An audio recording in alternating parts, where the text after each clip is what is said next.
Hi there and welcome to Indo Politics. And this week the Minister for Public Expenditure and Deputy Leader of Fianna Fáil, Jack Chambers, has taken time out from his pre-budget preparations to talk to us. And he'll be telling us what to expect from that budget, how his own political views have evolved, and how he is cutting the crap from the planning process.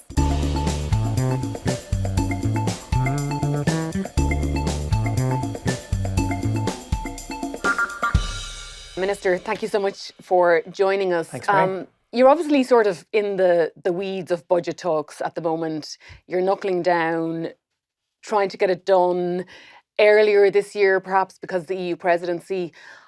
Guess a lot of people will be wondering what's going to happen to their own personal taxation. Yep. You know, people are struggling with cost of living, rising prices. So what is going to happen for income tax or personal taxation? Can you give us any hints? We've very clear that the feedback we're hearing from people we meet right across the country is that clearly they want to have the reduced tax burden. And you know, we have a lot of people working in Ireland, 2.8 million people with relatively high income tax burden. And I think in the context of cost of living being the single biggest issue facing so many families and workers, we're a government that wants to support and reward work. And that means, ensuring that successive budgets can alleviate the burden.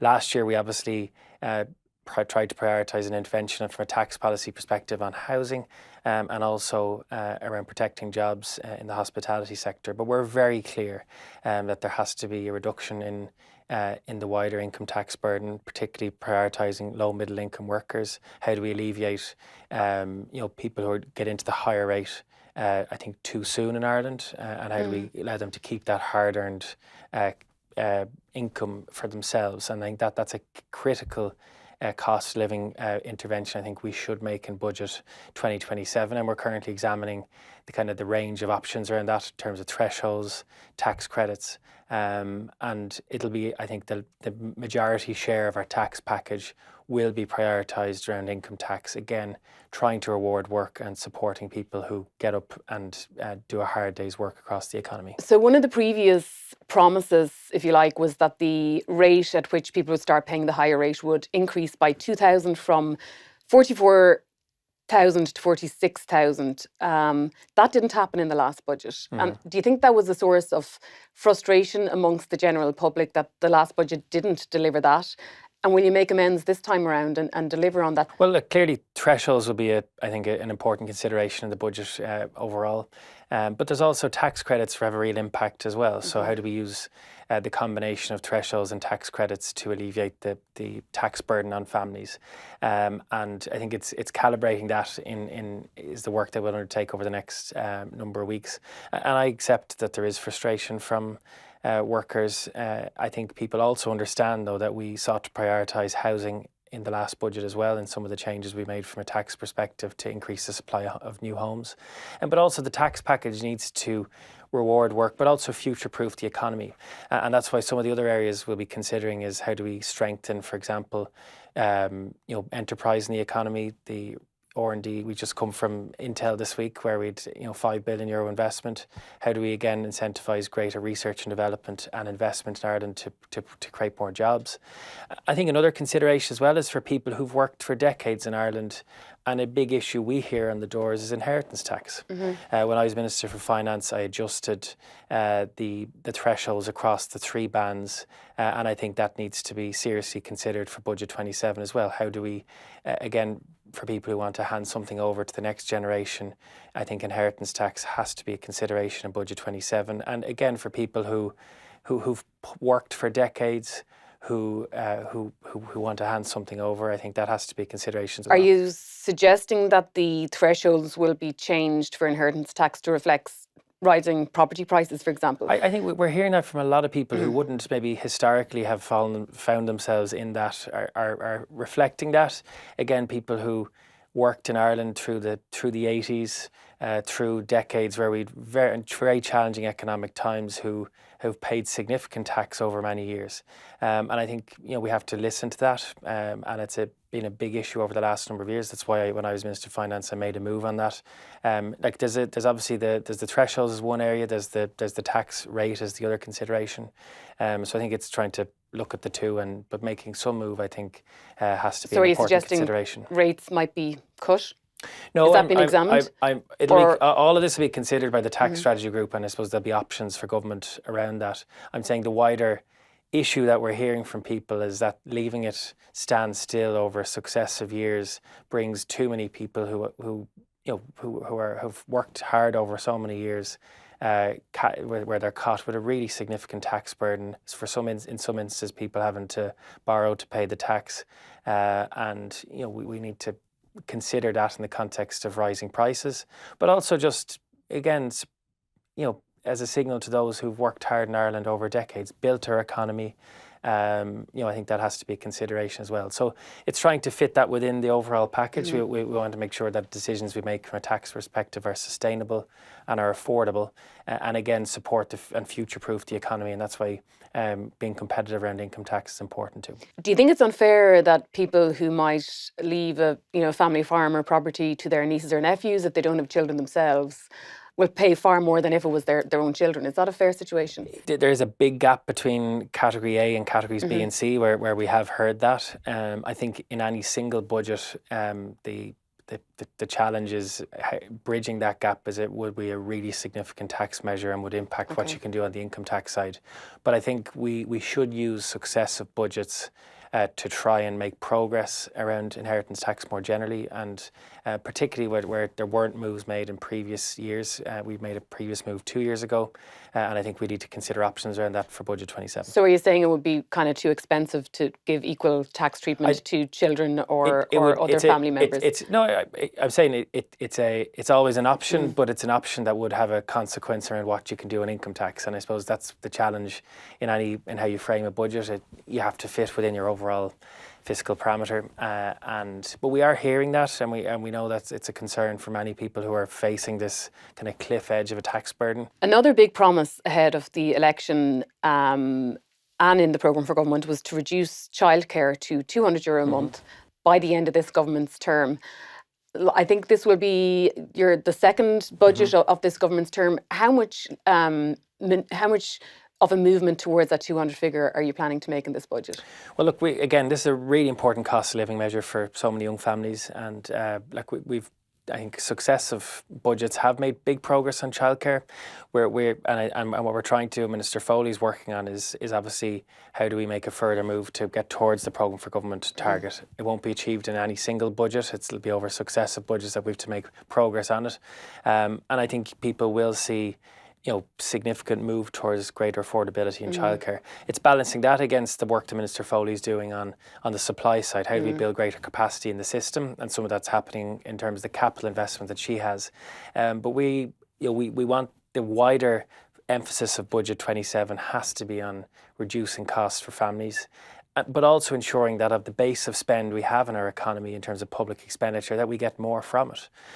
Public expenditure has increased exponentially in the last 5 to 6 years, and we need to ensure the impacts and the outputs yield more in terms of public service delivery.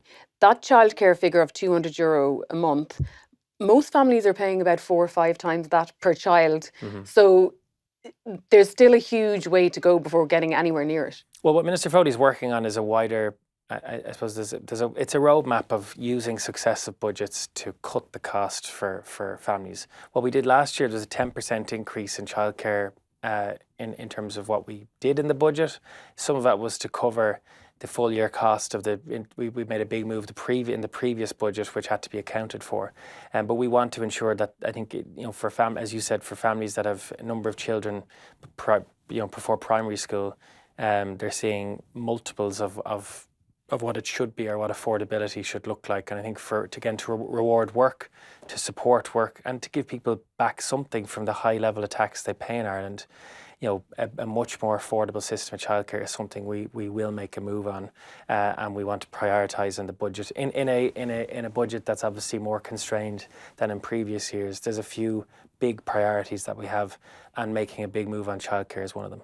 Michael McGrath and Paschal Donoghue, your predecessors in that role, had a famously, strong relationship, which was seen key, to the coalition, working well. How is your relationship with Simon Harris since he took over as finance minister? You're both more or less similar age young men with big jobs. So how is that relationship working out? How has it been in these budget negotiations? It's working really well. I mean, we worked, when I was Minister for Finance, Simon Harris was Taoiseach. We worked really well going into a general election cycle where obviously politics becomes more challenging in terms of the day-to-day running of government, but also running into an electoral cycle. And we built good trust during that period. We've been extremely collegiate through that period as well. And since Pascal exited politics and took up his position in the World Bank, we've continued. I think that that strong anchor of the relationship between the Minister of Finance and Minister for Public Expenditure, where we meet bilaterally on a regular basis, plan things like the Summer Economic Statement, the Annual Progress Report, but also have broader discussions on our priorities from a tax and expenditure perspective, and our teams and officials around us also meet regularly. So I think we've, it's not like a new level of engagement because of someone else leaving. I think we've built up trust over a number of years. We served in cabinet together before either of us were in those respective roles, and I think we've a shared view of kind of being much tougher around reform and around driving reform across public service delivery, about doing more on infrastructure, and also being pro-enterprise and rewarding work, and we've a shared objective across those areas. And as I said, having, we would have a lot of bilateral engagements that you don't hear about and we don't publicise, but I think are critical to continuing to to work together in partnership. And that's the spirit of what Michael Graham, Pascal had, and what I had with Pascal as well, and we had those responses. And he puts a lot of focus on communication. He talks about how important it is for him to communicate on social media to younger audiences. Are you concerned in any way that he'll sort of steal your march in some of the budget measures, that he'll announce them first? I'm not at all. Like I'm not in politics to steal a march. I'm not in politics to get a headline either. I think when you look back on people who on their political careers when they go, it's really about the big decisions at the particular point in time, and I suppose and how you assess that in the round. We're in a fast-moving news cycle. I think people particularly in our respective roles, managing the economy, running the country in that sense, it's how we protect Ireland, protect our economy. And also how we have to resist the push for more everywhere, and I'm conscious of that, where we have to balance the demands we receive everywhere with the challenges of and risks that we have surrounding us in terms of the concentration of corporate tax, the risk of AI, this disruptive effect of how geopolitics will affect Ireland as an open trading economy. So my concerns are as much about doing the right thing for the long term in the national interest. I learned that from Brian Lennon, someone who I was honoured to succeed in Dublin West, who had a very tough role as Minister for Finance and obviously managing expenditure as well. And then ultimately you build respect and support through that, actually. So I'm not obsessed or focused on that. Nor, to be fair, do I think obviously Simon Harris is Taoiseach as well. He'll communicate as he wishes, as will I. Like on the income tax issue, they've sort of, nailed to the mast that that's a Fine Gael measure. They've sort of taken ownership of it early on. Do you think that is a Fine Gael measure, the plans for income tax cuts? Not at all, no. Or does Fianna Fáil also have ownership of it? I believe so. I mean, we've been clear and explicit that we want to reward work, support low middle income earners, and also what we want to do from an expenditure perspective on childcare, for example, what we're doing on infrastructure delivery, how we're and how we're delivering across a number of areas in terms of cost of living. I think the public in an election look at everything in the round. So I mean, I'd say if you were to assess, who was tagged with what measure in 2023 and 2024, at a very within the news cycle, there might have been a particular party attachment, but ultimately the public assess the wider performance on the round and the people in positions in the round, and I think we have to be balanced about that. And ultimately, it's not a race to announce; it's it's about performing in our roles and working towards the 2030s. Ultimately, that's what I believe I have to do in an economic ministry. It's how Ireland will be better off into the 2030s, how we'll build hope for the future for young people.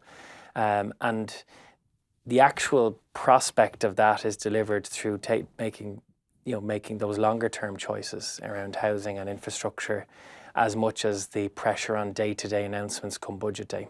And it's communicating that is as important as anything else. Another item on your desk is the public sector pay deal.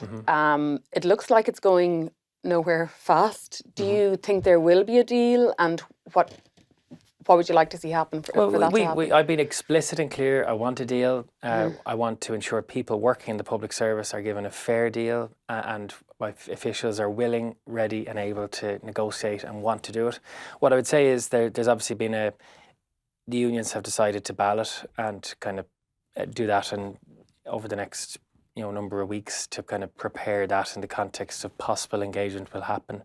I think it's unnecessary in the context of the last government and this one who honoured pay deals. We've had over 10% in the last pay deal, which is significant, I think, pay recognition for public servants.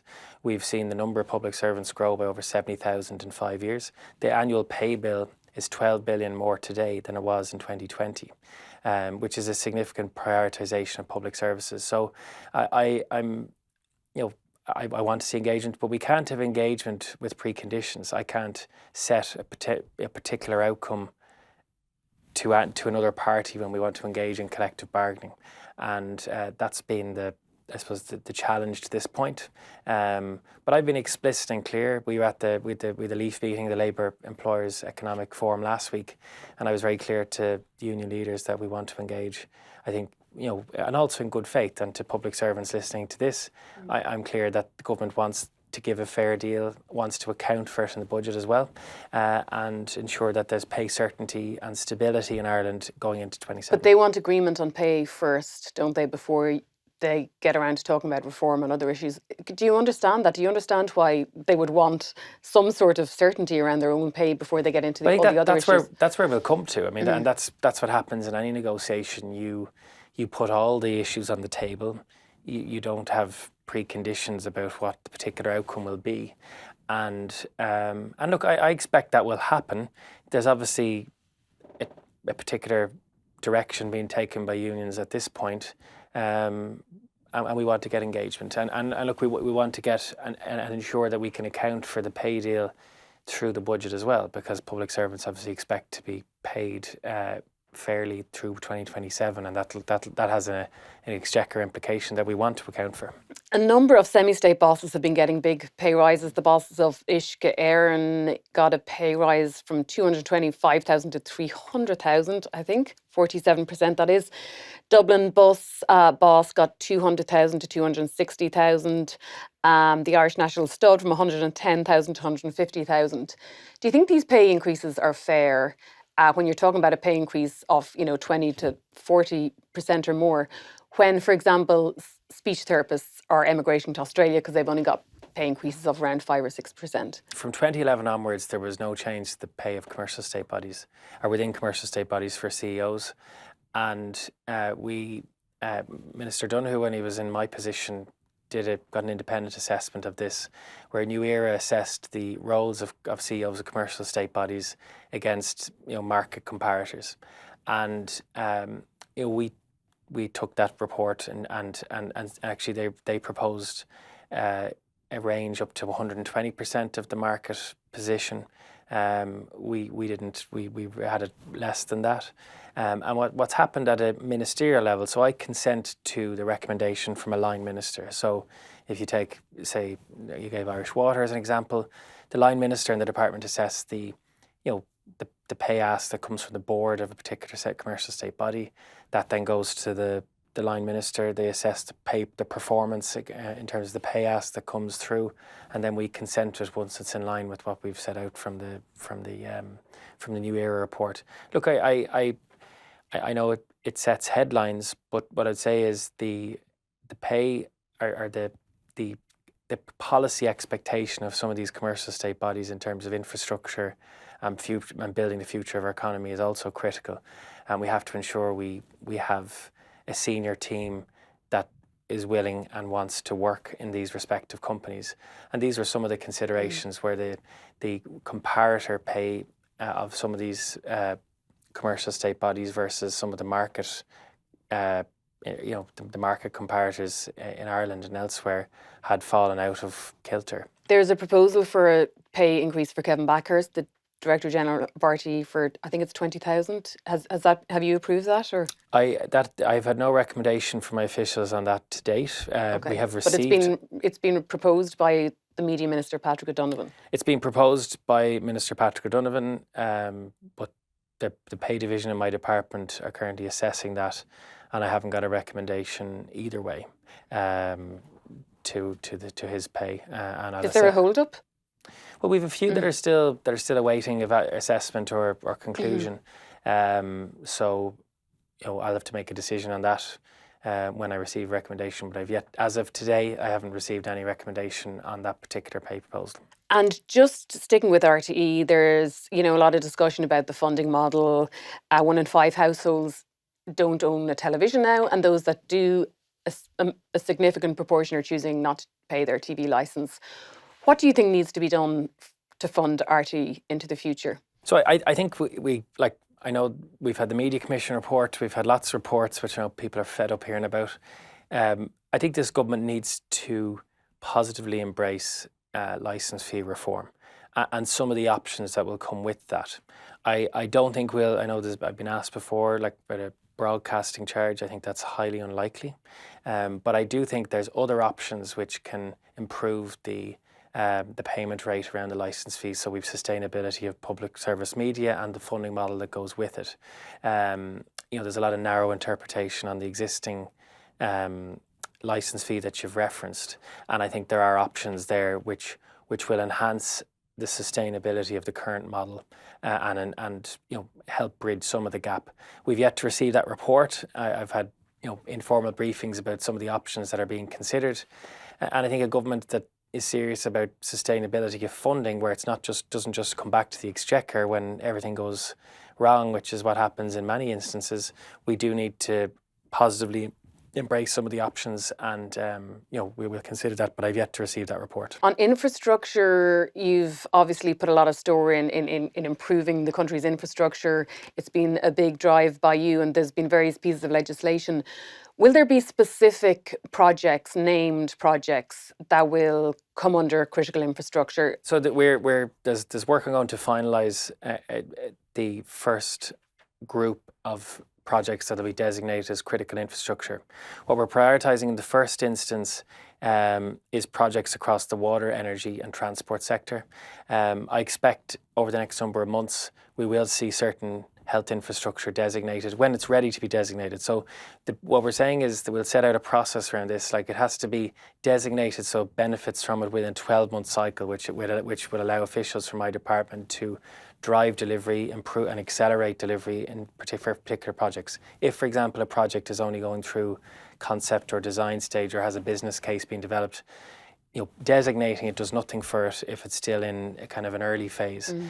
So obviously it's how it'll benefit from designation and how we can drive and accelerate it into construction really is what we're seeking to do through the legislation. If it's designated, what happens then? How does it benefit? We have power of direction for particular bodies that they'll deploy all their resources essentially to massively reduce the timelines, options to parallel some of the decision points rather than because of this very sequential nature across the system. And we are seeing, some of the outworking of what we've done in terms of, say, some of the water infrastructure projects are a year ahead of schedule now compared to where they were, and other projects as well. Metro, I think, will move quicker than what had been expected. But I'll give you an example. So one project that I expect, it's on the transport side that I expect will be designated is the Galway Ring Road. Galway Ring Road is going on for 20 years. People in the west of Ireland hearing about this project, sitting on a list, and it's process after process, legal challenge after legal challenge, and people in Galway sitting in congestion, fed up with the whole thing, despite the funding being there. And this is a project again where we saw in recent years climate legislation being used to block it, delay it, and we've got a number of judicial reviews that are risking it being delivered quickly. So that's just an example of one that where we can disapply Section 15 of the Climate Act will help, I suppose, narrow the legal scope for it to be challenged, for example. So how quickly then could that happen, or how quickly could the ring road be delivered then, do you believe? Well, I think that's the work. So once we designate, we essentially have powers of direction with respect to state bodies and how they deploy their resources to accelerate a decision point on a particular project, also how they accelerate the delivery of a particular project. And that changes and rebalances resource allocation in the interests of delivery. And also it's getting underneath some of the regulatory systems that we have in Ireland, which are far too slow in certain instances. And the work we're doing more generally is all about, cutting some of the unnecessary process which has built up over the last 10 years. Again, we've had an excessive focus of compliance rather than delivery in certain instances, and that's been kind of process reward rather than progress being rewarded in instances, and that's why we've lots of infrastructure that's not being delivered on time. But we'll probably have about 10 projects that we'll designate, which we've got feedback from the line departments on, and then we'll set out a process then where every 2 to 3 months we're likely to designate a block of projects as they would then benefit from designation. The critical thing though is that we're not designating every project on a list. Certain projects are still at a very early phase, so won't benefit from it. And we'll stand up a kind of a process that kind of challenges departments and on when they're asking for a project for designation, at what point are they ready to actually benefit from that. And again, we have a lot of legal powers under the Critical Infrastructure Act to accelerate delivery. But just as I said, I use that example because we've had an issue, I suppose, in the last series of years in Ireland, we've had, we need to be careful at adding more regulation, adding more rules, adding more process, and we need to stress test that against delivery. Ultimately, what people care about is how we're going to get things done, how we're going to cut the crap from a lot of the, excessive kind of process and bureaucracy, which I think has been excessive in Ireland, which we're funding as well. I mean, that's why across a lot of these regulatory models and systems, we're funding big staff increases who in many instances are those layers are slowing delivery. So part of what I'm doing at an expenditure level is challenging, regulators and departments on how they're actually, future-proofing themselves and around delivery systems, and that's why regulatory simplification unit, again, trying to disrupt the baseline of how things work, because ultimately in many instances it's too sequential, it's too slow, and again there's too many considerations, some of which are contradictory. So for example, I use the Culver Ring Road as an example, a certain piece of road infrastructure mightn't achieve our low carbon future, but that doesn't mean we shouldn't do it. And we need to also build low carbon transportation and better public transport. But there's also a need for regional connectivity, for growth, for prosperity and jobs in the West. We've some of the biggest, the infrastructure deficit in Ireland is from Donegal to Kerry. I'm conscious of the need to, for jobs and prosperity and growth in the West of Ireland. We need to build some of these big infrastructure projects.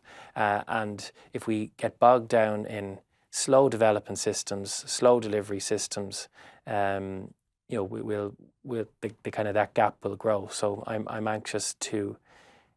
It's about ensuring we build a delivery model that is best in class, and I think we're on the road to doing that. On a completely different policy topic, and it's not in your department, but you recently voted with a Sinn Féin bill which would abolish the 3-day wait for abortion services from when a woman first gets a consultation with a doctor till when she accesses services for termination. Why did you vote with that Sinn Féin bill? There's 2 or 3 reasons. First of all, I mean, the expert report which the Department of Health published was clear that the evidence base behind leaving the 3-day wait is unnecessary. I think that's important to inform myself of the evidence. Mm-hmm. Secondly, I think it's about trusting women with their choice. And if a woman has made a decision to terminate a pregnancy, in accordance with the legislation, to just send them away for 3 days is kind of putting someone into a purgatory in some instances about their choice. And I think we should trust people with their choice. I think, and I think spoken to a number of women, but also doctors as well, who are operating within the system. And I suppose my informed view evolved from that, between the evidence, the people I've spoken to, and also I don't think it's necessary to ask people to go away. We've modernised our laws, we've modernised our constitution, and that legislation needs to evolve with that, with the lived experience and with the evidence the expertise that's come from the report published by the Department of Health. But your own views have evolved quite a lot, haven't they? Absolutely, yeah. And you were part of that Fianna Fáil faux show of TDs and senators who were opposed to repealing the 8th back ahead of that referendum. How have your own views changed, or what has caused this? Because you would have been considered quite a conservative politician in your formative younger years. Now you are voting on a sort of with the more liberal wing of Fianna Fáil. How has your viewpoint on these issues changed? In politics, you're not stuck in a position ever, and I think good politicians listen to people. They listen to their direct experience. I met women on doors who had terrible experiences with Ireland's health system, but also our constitutional constraint, and how better it was for them after we changed our laws. And that was the right, despite my position at that time. I'm glad Ireland moved from the position we had. We're a better health system for women today. But also I have an obligation to ensure that in the next phase of how we ensure our health system is modern and is best in class for women, that again we hear their day-to-day experience of our health system. And that means modernising it in the context of the legislative restriction that's there. I think it's important for me to ensure my views are shaped by those whom have a direct experience of Ireland and its health system, and then I have to be a force for good to reflect their lived experience and ensure that I'm part of making that change for the future. And I'm glad, for example, that Sinn Féin's legislation is progressing through. So do you look back at that photo of the Fianna Fáil members holding up the no signs? Do you look back at that and go, like, what was I thinking? It's not a photo I'd be in today, obviously. And in politics, I wouldn't agree with the position today that I had then, or I wouldn't agree with the position then that as I have it today. But you can't change the past either.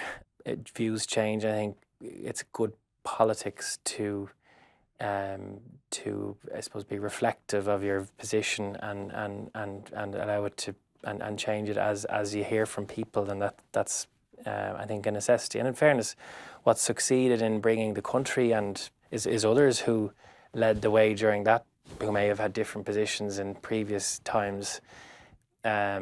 Obviously mine changed a little later than theirs changed, but again, it's not dissimilar to people whose views changed in previous years in what happened in 2018 as well. You say you can't change the past.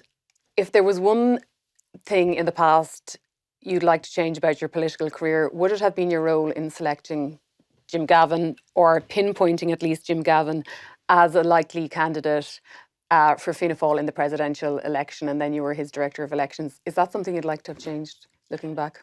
What did I say? I remember now, I think I did an interview with your golf correspondent at one point. I said, "There's no mulligans in politics. You can't change it." Look, I mean, I think, like, I obviously, I mean, some of what was said at that time, I mean, I would say that I obviously got. I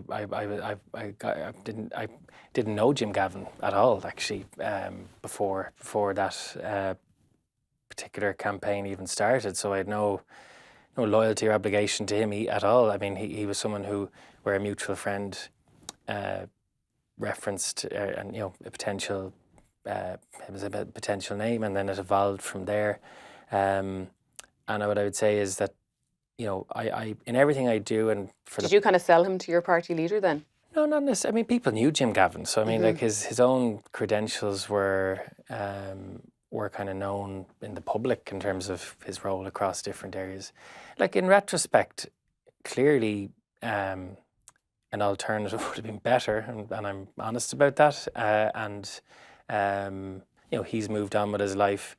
I moved on with my role within the party. But what I would say is, but I suppose the issue which emerged and I suppose ended his campaign was something that was shocked and surprised me, but I had you not been told about that by him? He was asked. I said this at the time. He was asked multiple times about any issue, and that wasn't disclosed. You were spoken about as the most likely next leader of Fianna Fáil before that presidential campaign. That talk seemed to have evaporated since then. Do you still harbour ambitions to be Fianna Fáil leader, and do you think that episode will have ultimately damaged you amongst party TDs? I think, I first of all, I still, and I'm consistent in saying this. I still think we've an excellent leader and Taoiseach of our country who really cares about Ireland and its future and is working so hard, and I'm proud to have him as our party leader. And I think, I'll say he'll continue as he is in terms of working for the future as Taoiseach and afterwards. For me, what the future holds is a matter of of judgment at a point in time in the future. But I don't when I was being spoken about, the work I was doing wasn't motivated by kind of constructing my own potential as being leader of the party. I think ultimately it's a judgment of members in our parliamentary party about who has the best vision for the country, who will strengthen party support, and who will kind of bring that unity of purpose for people in a very divided society and bring hope. And that's something for another day. It sounds kind of like you're thinking about future leadership, and it's something that might come up over the next couple of years. Well, I don't know. I take Micheál Martin at his word. He's someone who wants to lead us into the next election. I think he's got broad party and popular support within the public, and but I don't in terms of my day-to-day position as minister, I genuinely don't kind of make decisions because it'll construct a potential upside for me somewhere else. I'm very motivated to do the right thing, and ultimately I'll be judged on that in the round, I expect, and in whatever role I have for the future. Just lastly, when do you think there will be a united Ireland, and what do you say to some critics within Fianna Fáil who say Fianna Fáil needs to sort of grasp this issue or take ownership of this issue? What I'd say is I think grandstanding on a date doesn't create the outcome. I'm a firm believer in a united Ireland with the Tone tradition, the Lamass tradition, bringing people and traditions together. And I think the biggest move since the Good Friday Agreement has been achieved by this government and the work that the Taoiseach has progressed around the Shared Island unit. Actually, when we think about unity, we need to think about the strands of society and how they work together. How do we think about our health system and how we collaborate to make it work together? How do we think about our education system and make it work together? How do we think about our transport system and make it all work together? So the shared issues of the future and the shared objectives across our island, we're seeing the biggest acceleration of cooperation outside of it's happening in a better way on the strands of the Good Friday Agreement in terms of east, west, north, south, and then the work that's happening within Northern Ireland itself. But I think if you look at even the research that's being progressed through Shared Island, I think is the foundational infrastructure to really create that possibility. And And I think it's deepening and building that will build unity, and where that possibility can be arisen. Minister Jack Chambers, thank you for taking the time to come in and speak to us today. And you can get all the episodes of Indo Politics on the Irish Independent YouTube channel or wherever you get your podcasts.